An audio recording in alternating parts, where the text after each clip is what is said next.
नमो हरियंताणं नमो सिद्धाणं नमो आयरियाणं नमो वज्रायाणं नमो लोये सवसाणं। तीन भुवन में सार वीतराग विज्ञानतार शिव स्वरूप शिवकार नमो त्रियोग संहारिके। पंडित दौलतराम जी विरचित छड़ाला शास्त्र की तीसरी ढाल के आधार से हमारा सम्यक दृष्टि के 8 अंगों की चर्चा चल रही है।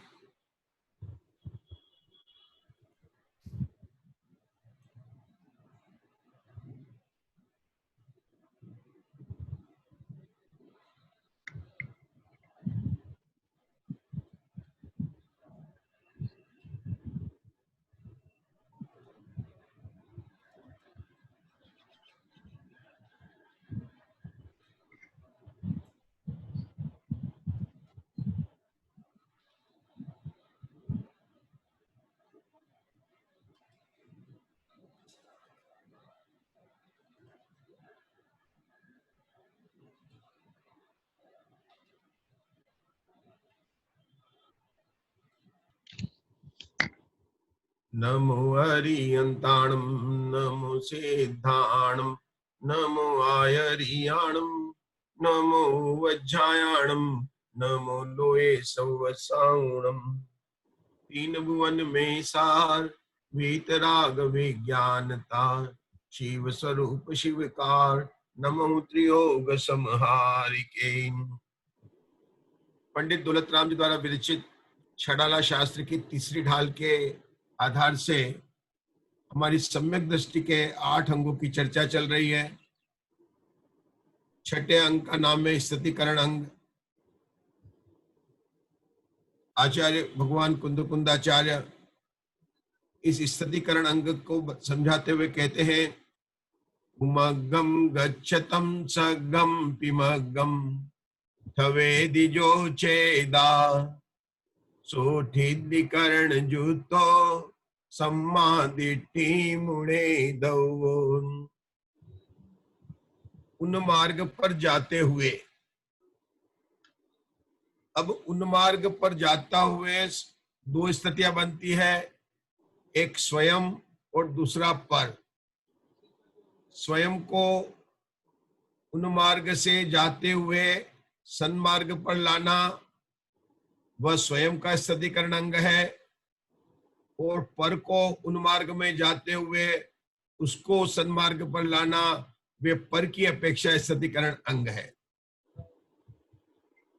मतलब निश्चय और व्यवहार दोनों प्रकार से स्थितिकरण अंग की बात है, लेकिन कुंदकुंदाचार्य भगवान स्वयं को उन मार्ग में जाते हुए वहां से हटकर सन्मार्ग में आने को निश्चय स्थितिकरण अंग की बात करते हैं। सबसे पहले समझना है कि उन्मार्ग किसे कहते हैं और सन्मार्ग किसे कहते हैं। मार्ग शब्द से सम्यक दर्शन, सम्यक ज्ञान और सम्यक चारित्र, यही मोक्ष मार्ग है और वही सन्मार्ग है। यह मार्ग अपनी आत्मा के आश्रय से ही प्रकट होता है। जिस जीव को आज तक अपनी आत्मा का ही भान नहीं है, जिसको अपनी श्रद्धा के लेवल पर भी अपनी प्रतीति नहीं है, वह सारा उन्मार्ग ही है। हमारा उपयोग जितना भी बाह्य पदार्थ में भटक रहा है और आत्मा का जिसको श्रद्धा के लेवल पर ज्ञान नहीं है, वह सारा उन्मार्ग है। सन्मार्ग की सबसे पहले जो अवस्था है वो श्रद्धा के लेवल पर सन्मार्ग की है, क्योंकि सम्यक दर्शन, सम्यक ज्ञान और सम्यक चारित्र में सम्यक दर्शन को मोक्ष महल की प्रथम सीढ़ी कहा गया है। श्रद्धा के लेवल पर सन्मार्ग में आना अर्थात संवर तत्व को प्रकट करना। संवर तत्व को प्रकट करने के लिए जो तत्व ज्ञान की जो गीतमाला है, उस गीतमाला के अंदर आत्मा को परद्रव्य यानी द्रव्य कर्म से, नो कर्म से तथा क्रोधादि भाव कर्म से अत्यंत भिन्नता पूर्वक भाव भाषण कराया जाता है। आचार्य भगवान कुंद देव ने भेद ज्ञान की इस संगीत माला के अंदर जो शास्त्र में 8 बोल बताए हैं, वे 8 बोल इस प्रकार से हैं। पहला बोल है उओगे उओगो, अर्थात पहला बोल है उपयोग में उपयोग है। दूसरा बोल है क्रोधादि में उपयोग नहीं है। क्रोधादि का अर्थात भाव कर्म में जो विकारी भाव है उनमें उपयोग नहीं है। तीसरा बोल क्रोध क्रोध में ही है। चौथा बोल उपयोग में क्रोध नहीं है। यहां पर भाव कर्म की अपेक्षा 4 बोल हो गए। पहला उपयोग में उपयोग है। दूसरा बोल क्रोधादि में उपयोग नहीं है। तीसरा बोल क्रोध में क्रोध ही है। चौथा बोल उपयोग में क्रोध नहीं है। ये भाव कर्म की बात हो गई। इसी तरह से द्रव्य कर्म और नो कर्म के भी 4 बोल बन जाते हैं। वहां सिर्फ इतना लेना है कि 8 प्रकार के जो द्रव्य कर्म है और शरीर आदि नो कर्म है उसमें उपयोग नहीं है, और उपयोग में न तो 8 ज्ञानावर्णादि कर्म है और न शरीरादि नो कर्म है। क्या कहना चाहते हैं आचार्य देव इन बोलों के द्वारा? तो देखिए, ये भेद ज्ञान की संगीत माला है। यहां पर जो उपयोग और उपयोग बोल जो 2 बार आया है ना, 2 बार, इसमें पहली बार उपयोग का अर्थ अलग है और दूसरी बार आए हुए उपयोग का अर्थ अलग है। उपयोग में उपयोग है अर्थात आत्मा कहां पर है? देखिए, आत्मा अपने उपयोग में रहता है। हम कहते हैं हम कहां रहते हैं? देखिए, ये जीव अनादि अपने उपयोग में ही रहता है, और उपयोग का मतलब होता है जानना और देखना। उपयोग जीव का लक्षण है और इसका एक अर्थ कहेंगे जानना देखना, अर्थात जानन क्रिया में ही उपयोग है, अर्थात जानन क्रिया में ही यह आत्मा है। क्रोधादि में उपयोग नहीं है, अर्थात आत्मा क्रोधादि में नहीं है।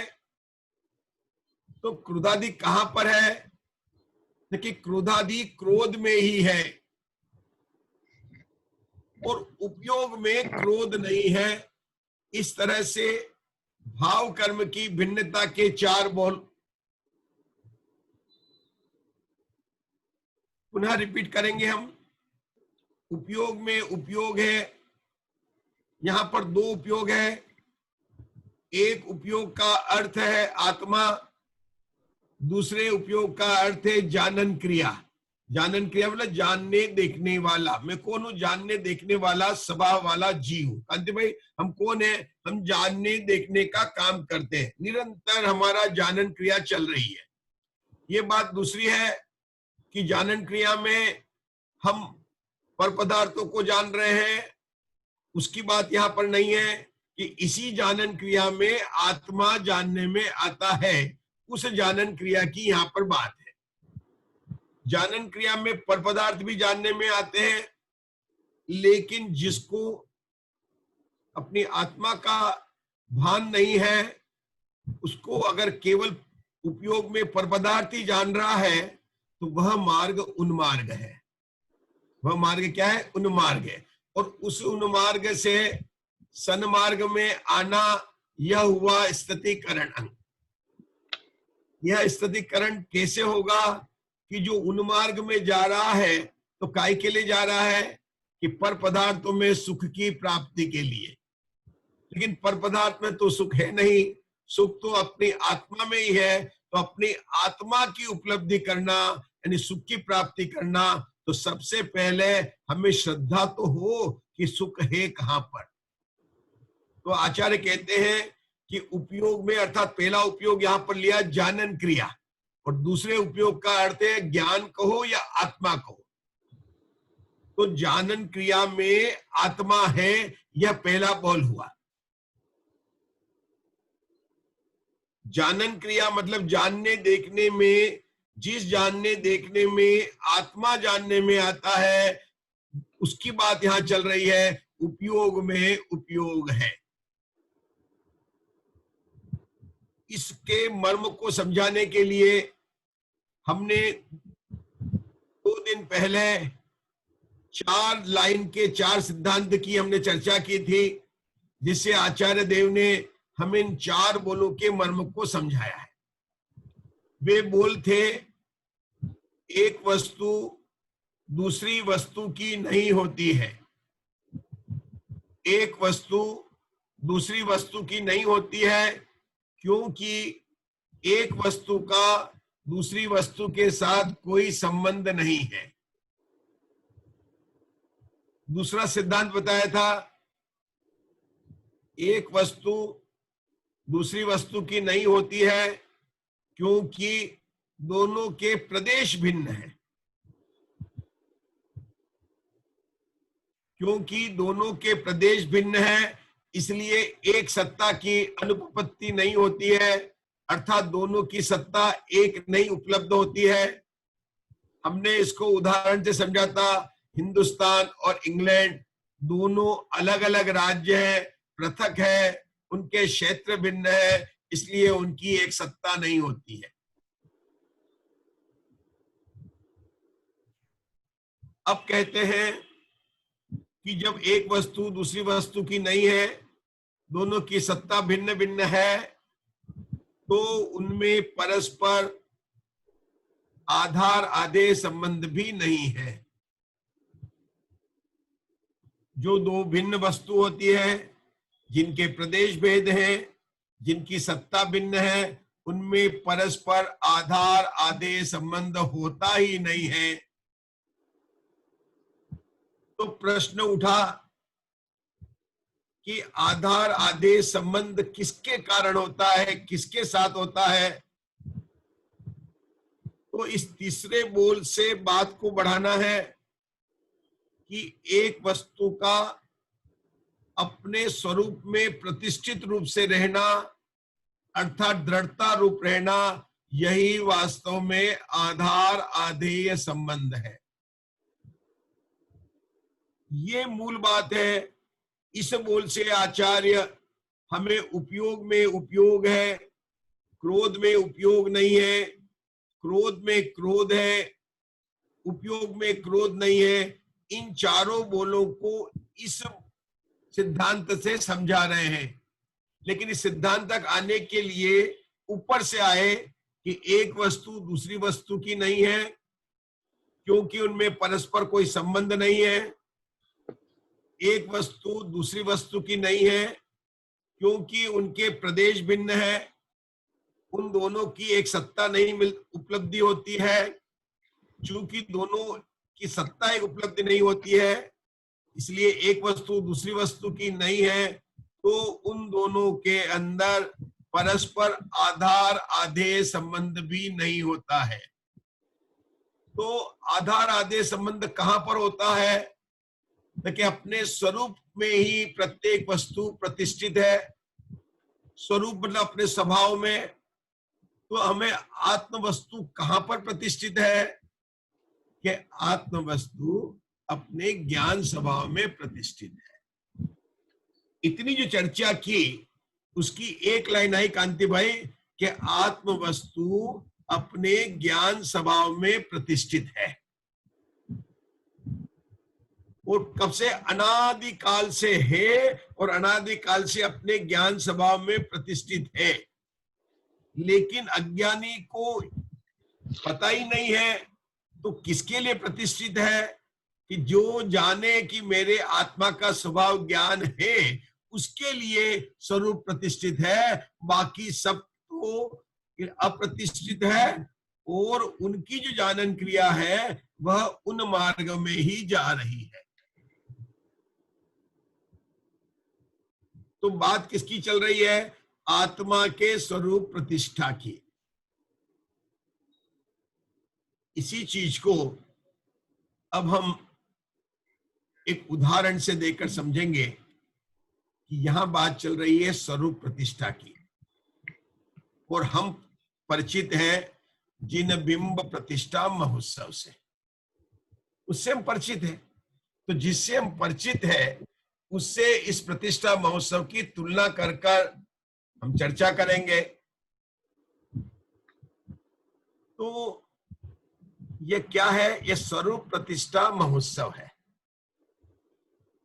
ये भेद ज्ञान का, इसमें क्या किया जा रहा है कि इसमें भेद ज्ञान का अभिनंदन किया जा रहा है। स्वरूप प्रतिष्ठा का महोत्सव है, और उसमें किसका अभिनंदन किया जा रहा है? भेद ज्ञान का अभिनंदन किया जा रहा है। भेद ज्ञान का संगीत क्या है? कि जो हमने बोले थे ना, उपयोग में उपयोग है, क्रोध में उपयोग नहीं है, क्रोध में क्रोध है, उपयोग में क्रोध नहीं है। ये जो बोल है ये भेद ज्ञान के संगीत के बोल हैं। इनको हम संगीत के बोल क्यों कह रहे हैं? क्योंकि जिस तरह से संगीत में 7 स्वर होते हैं, सा रे ग म प ध नि सा, और संगीत 7 स्वरों से सुशोभित होता है। संगीत में ऊपर उतार और चढ़ाव चलता रहता है। यहां पर भी जैसे संगीत में 7 स्वर है, यहां पर 7वीं विभक्ति से ये भेद ज्ञान के संगीत के बोल हैं। कैसे 7वीं विभक्ति से? कि सभी बोलों के अंदर में आता है। उपयोग में उपयोग है, पहली बार में आया। उपयोग में क्रोध नहीं है, दूसरी बार में आया। क्रोध में क्रोध है, तीसरी बार में आया। उपयोग में क्रोध नहीं है, चौथी बार इसी तरह से द्रव्य कर्म में उपयोग नहीं है, नो कर्म में उपयोग नहीं है, द्रव्य कर्म में उपयोग नहीं है, नो कर्म में भी उपयोग नहीं है। इस प्रकार इस भेद ज्ञान की संगीत की बोल में सब जगह में आ रहा है। यह सप्तमी विभक्ति है। सप्तमी विभक्ति क्या होती है? जैसे कारक है ना, कर्ता कारक, कर्म कारक, करण कारक, ऐसे अधिकरण कारक में विभक्ति लगती है। जैसे कर्ता ने, राम ने रावण को मारा, राम हुआ कर्ता, रावण मारा गया वो हुआ कर्म। किससे मारा? धनुष से मारा, धनुष हो गया करण। तो जो कर्ता ने, राम ने, कर्ता कारक हो गया। किसको मारा? रावण को मारा, कर्म कारक हो गया। किससे मारा? धनुष से मारा, ये करण कारक हो गया। इस प्रकार किसके लिए मारा, मारकर किसको दिया, संप्रदान, अपादान, इस तरह अधिकरण कारक में विभक्ति लगती है। इस अधिकरण कारक में आधार आधेय संबंध घटित होता है। तो इस स्वरूप प्रतिष्ठा महोत्सव में जो संगीत चल रहा है, उस संगीत में भेद ज्ञानी क्या क्या महसूस करते हैं, क्या मर्म निकालते हैं? कि मेरी जानन क्रिया में ही आत्मा है, क्रोधादि में आत्मा नहीं है। जानन क्रिया मतलब मेरे ज्ञान स्वभाव में ही आत्मा है। ज्ञान स्वभाव, जानन क्रिया में आत्मा है, द्रव्य कर्म में आत्मा नहीं है, नो कर्म में आत्मा नहीं है। तो अब ये जो स्वरूप प्रतिष्ठा महोत्सव हो रहा है उसका हमने आपको संगीत के बारे में तो बता दिया, लेकिन कोई भी स्वरूप प्रतिष्ठा महोत्सव हो तो हमारे 4 प्रश्न उठते हैं। ध्यान से सुनिए, कितने प्रश्न उठते हैं? 4। पहला प्रश्न, इस प्रतिष्ठा महोत्सव का प्रतिष्ठाचार्य कौन है? दूसरा प्रश्न, स्वरूप प्रतिष्ठा महोत्सव में कल्याणक कितने हैं और उनके नाम क्या है? दूसरा प्रश्न क्या है कि स्वरूप प्रतिष्ठा महोत्सव में कितने कल्याणक हैं? तीसरा प्रश्न क्या है, स्वरूप प्रतिष्ठा कल्याणक के नाम कितने हैं? और चौथा प्रश्न है कि स्वरूप प्रतिष्ठा महोत्सव के कल्याणों का विधि मंत्र क्या है जिससे अर्घ चढ़ाए जाते हैं। बस यही 4 चीज है। हम इसकी तुलना कर रहे हैं जिन बिंब प्रतिष्ठा महोत्सव, और ये कौन सा महोत्सव है? स्वरूप प्रतिष्ठा महोत्सव। स्वरूप प्रतिष्ठा महोत्सव के मर्म को जानने के लिए हमारे पास में 4 प्रश्न खड़े हैं कि स्वरूप प्रतिष्ठा महोत्सव का प्रतिष्ठाचार्य कौन है, स्वरूप प्रतिष्ठा महोत्सव में कितने कल्याणक है, स्वरूप प्रतिष्ठा महोत्सव के कल्याणकों का नाम क्या है, और चौथा प्रश्न है स्वरूप प्रतिष्ठा के कल्याणों का विधि मंत्र क्या है। यही तो प्रश्न है। तो देखिए, पहला प्रश्न, स्वरूप प्रतिष्ठा महोत्सव का प्रतिष्ठाचार्य कौन है? तो स्वरूप प्रतिष्ठा महोत्सव का जो प्रतिष्ठाचार्य है वह आचरण से निर्मल होना चाहिए। अगर कोई भ्रष्ट आचरण वाला है तो वो प्रतिष्ठाचार्य नहीं बन सकता है, चाहे उसको शैव शमिक ज्ञान कितना ही भी हो, लेकिन आचरण से भ्रष्ट नहीं होना चाहिए। अब यहां पर स्वरूप प्रतिष्ठाचार में जिस जानन क्रिया में आत्मा जानने में आता है, अर्थात जीव राजा की शुद्ध परिणति रूप जानन क्रिया, इस स्वरूप प्रतिष्ठाचार का प्रतिष्ठाचार्य है। आचार्यों ने जो शुभाशुभ राग रूप जानन क्रिया है उसको प्रतिष्ठाचार्य नहीं बनाया। प्रतिष्ठाचार्य किसको बनाया? निर्मल शुद्ध परिणति सहित जानन क्रिया को स्वरूप प्रतिष्ठा महोत्सव का प्रतिष्ठाचार्य बनाया। अब दूसरा प्रश्न पर आते हैं। तो आप सभी ने नोट कर लिया कि स्वरूप प्रतिष्ठा महोत्सव का प्रतिष्ठाचार्य कौन है? कि शुद्ध परिणति सहित जीव कुमार की जानन क्रिया। अब स्वरूप प्रतिष्ठा महोत्सव में कल्याणक कितने हैं? बहुत सरल है कि गर्भ और जन्म कल्याण हो नहीं सकता क्योंकि आत्मा अनादि निधन है, तो उत्तर हुआ 3 कल्याणक है। अब आगे बढ़ते हैं तीसरे प्रश्न पर कि इन कल्याणकों के नाम क्या है और इनके विधि मंत्र क्या है। तीसरा प्रश्न है कल्याणकों के नाम और चौथा प्रश्न है इनके विधि मंत्र। देखिए, जितनी चर्चा हमने पढ़ी है उसी को याद रखते हुए हम इन कल्याणकों के नाम और विधि मंत्र की उच्चारणा करते हैं। पहला कल्याणक का नाम है सर्व निषेधीकरण कल्याण। सर्व निषेधीकरण, सर्व संबंध निषेधीकरण, पूरा नाम क्या है? सर्व संबंध निषेधीकरण। इस कल्याण में क्या होता है कि इस संसार, इस कल्याणक में समस्त पदार्थों के साथ में जो संबंध है उसका निषेधीकरण होता है। इस कल्याणक के जो मंत्र के बीजाक्षर हैं वे 47वीं संबंध शक्ति से लिए गए हैं, जिसमें कहा गया है कि इस जीव का संबंध अपने स्वभाव के साथ ही होता है।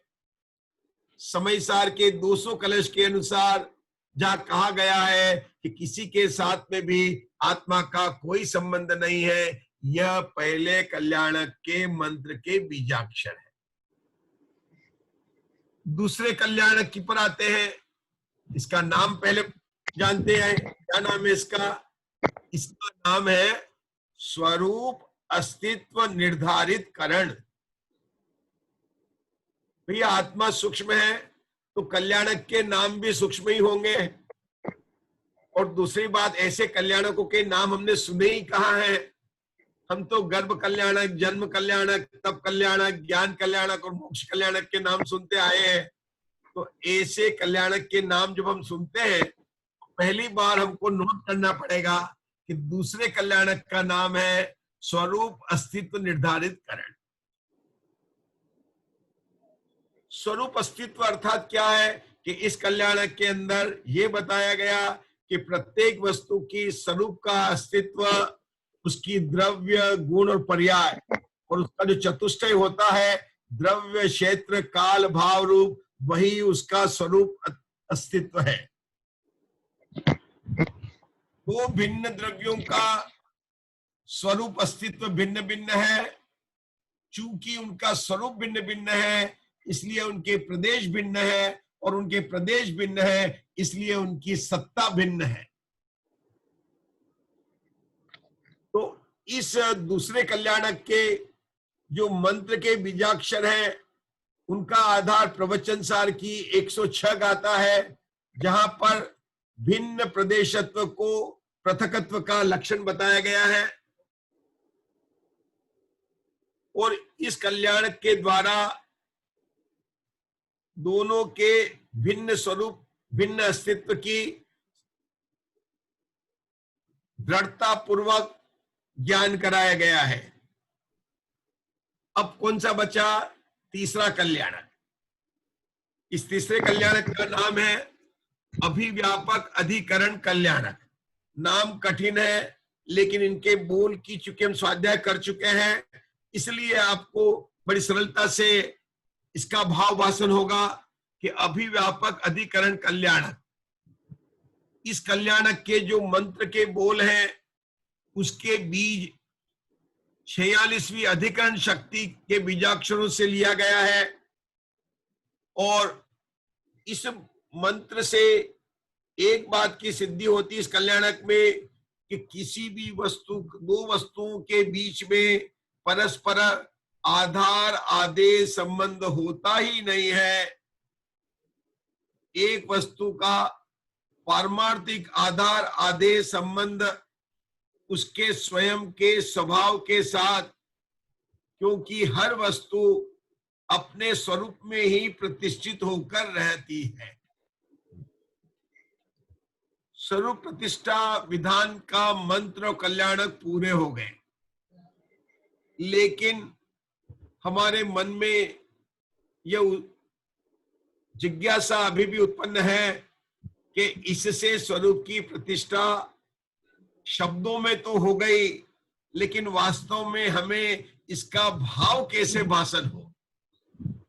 तो इन कल्याणकों के जो मंत्र के बीजाक्षर और उससे स्वरूप प्रतिष्ठा हो रही है, उसके भाव को भाषण करने के लिए हम न्याय से इसकी सिद्धि करेंगे। और जिसका आधार होगा आधार आधे संबंध, जो कि स्वरूप प्रतिष्ठा महोत्सव का अंतिम कल्याणक था।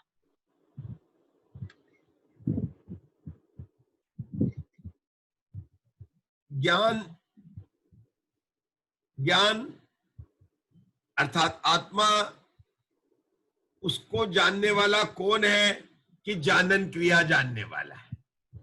तो जानन क्रिया चूंकि आत्मा को जानती है, अर्थात जानन क्रिया में आत्मा जानने में आता है। आत्मा कैसे जानने में आता है? आत्मा जानन क्रिया के द्वारा जानने में आता है, क्योंकि जानन क्रिया ही बताती है कि यह आत्मा है। जैसे जानन क्रिया बताती है मोबाइल है, जैसे जानन क्रिया बताती है मेरा घर है, जानन क्रिया वही जानन क्रिया मुझे बताएगी कि यह आत्मा है। और यह आत्मा कैसा है? ज्ञान स्वभावी है। तो जानन क्रिया क्या हुई? आधार हुई।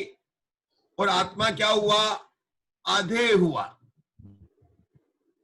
यहाँ पर जो प्रश्न उठता है कि हमने तो हर जगह यह पढ़ा है कि द्रव्य आधार होता है और पर्याय आधे होती है, लेकिन यहाँ पर आप पर्याय जानन क्रिया पर्याय है उसको आधार कह रहे हैं और द्रव्य को आधे कह रहे हैं, इसका मर्म क्या है?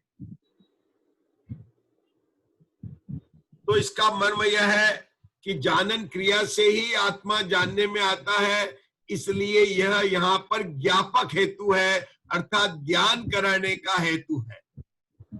यद्यपि जानन क्रिया वास्तव में द्रव्य मतलब आत्मा ही आधार है, लेकिन जानन क्रिया ही मुझे बताती है कि ज्ञान स्वभाव किसका है, ठीक है, आत्मा का है। यह चूंकि जानन क्रिया बताती है, इसलिए ज्ञापक हेतु के रूप में जानन क्रिया को आधार और आत्मा को आधे कहा है।